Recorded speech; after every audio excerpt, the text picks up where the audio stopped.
Hi guys, good evening po. So for update po, so dinalaw po kami ng aming pedya ngayong gabi at inabisuhan na po kami na bukas ay maaari na po kaming makalabas. So thank you Lord at okay na po yung platelet ng aking anak at yun, nakarecover na po siya. So Nak, ano masasabi mo? Hi guys, kamusta ko dyan? Bukas na po ko ialis po dito sa hospital.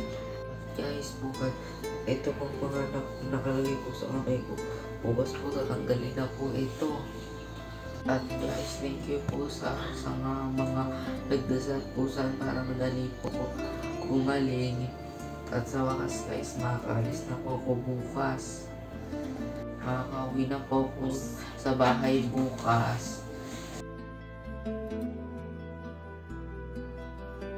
Guys, ito na pang last kong pong tulog at hindi na po ako matulog dito at never na po, hindi na po mauulit yun.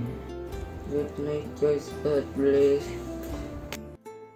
So yun guys, medyo antok na po siya. So gusto niya matulog. Sabi ko nga, magpasalamat muna siya at mag-God bless po sa kanyang mga followers. Bye-bye!